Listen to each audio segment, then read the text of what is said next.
तो चलिए अब अगली राशि की तरफ बढ़ेंगे, जो कि 12वीं और आखिरी राशि मीन है। मीन राशि के लिए क्या कुछ नया है या फिर क्या चीजें उन्हें सोच समझ कर करनी है, उसके बारे में जानते हैं।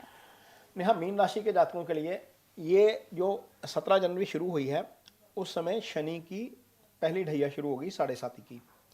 अब मीन राशि के जातक ऐसे जातक होते हैं जो जिनको शनि बचपन से ही निकल जाते हैं, महादशा नहीं मिलती इनको। इनको 11वें भाव की दशा भी नहीं मिलेगी, 12वें की भी नहीं मिलेगी।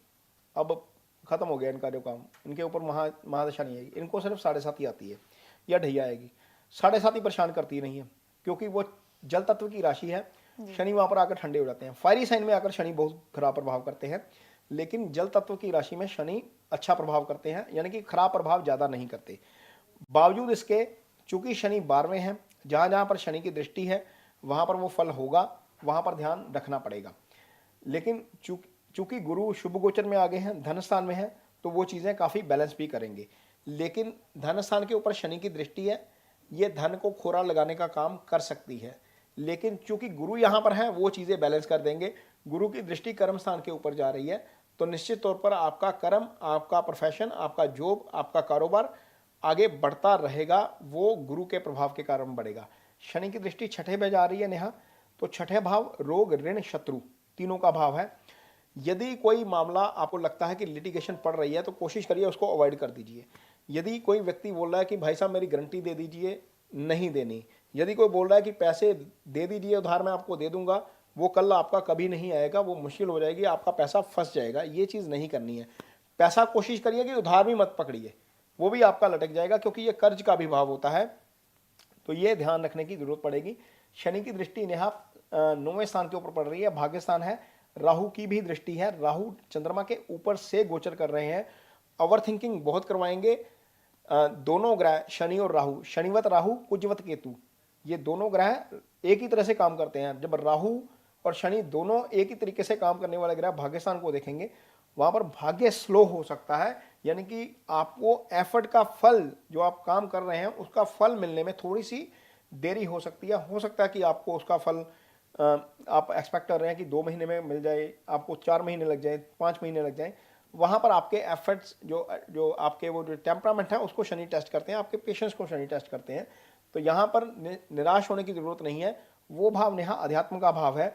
आप कोशिश करेंगे, क्योंकि गुरु की राशि है ना, तो गुरु की राशि वाले अध्यात्म में ज़्यादा जाते हैं। आप कोशिश करेंगे मैं आज मेडिटेशन शुरू करूँ, हफ्ते बाद लगेगा छोड़ो यार मैंने क्या करनी, रहने देते हैं इसको। तो वहां पर आपका मन डगमगा सकता है। मेडिटेशन करिए, फोकस रखिए खुद के ऊपर, क्योंकि राहु चंद्रमा के ऊपर से गोचर कर रहे हैं। ओवर थिंकिंग करवाएंगे, नहीं करनी है। केंद्रीय प्रभाव नेगेटिव हो गया, नहीं होने देना है। शनि की दृष्टि है 9वें स्थान के ऊपर। कोशिश करिए कि आप अपना डिटर्मिनेशन थोड़ा सा ज़्यादा हाई रखिए। धार्मिक यात्रा पर जा रहे हैं तो डॉक्यूमेंट्स पूरे लेकर जाइए, गाड़ी की टेस्टिंग जरूर कराइए, वहां पर दिक्कत आ सकती है। 9वें भाव से संबंधित सिग्निफिकेंस नेहा डिस्टर्ब रहेंगे यहाँ पर शनि की दृष्टि के कारण। छठे भाव से संबंधित सिग्निफिकेंस डिस्टर्ब रह सकते हैं। तीसरी दृष्टि दूसरे भाव के ऊपर है, वहां पर गुरु आ गए हैं, इसलिए चीजें बैलेंस हो जाएंगी।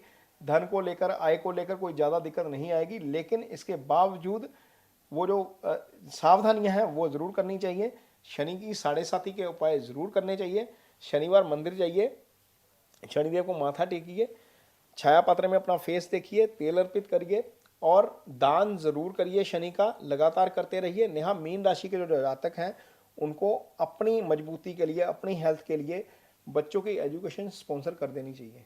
बहुत सारे एस्ट्रोलॉजर्स हैं, बहुत सारे जो उपाय बताए जाते हैं। आप केले दान कर दो, आप केले के वृक्ष की पूजा कर लो, आप चने की दाल दान कर दो, आप पीले वस्त्र दान कर दो, वो सारी चीज़ें ठीक हैं। लेकिन नेहा, गुरु जिस चीज़ के कारक हैं वो ज्ञान है।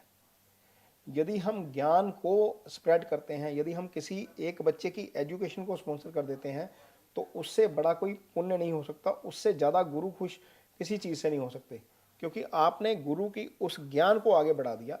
तो ये सबसे बेस्ट रेमेडी होती है। आप 4 बच्चों की फीस स्पॉन्सर कर दीजिए, किताबें दे दीजिए, तो आप लाइफ में वैसे ही ग्रो करते रहेंगे।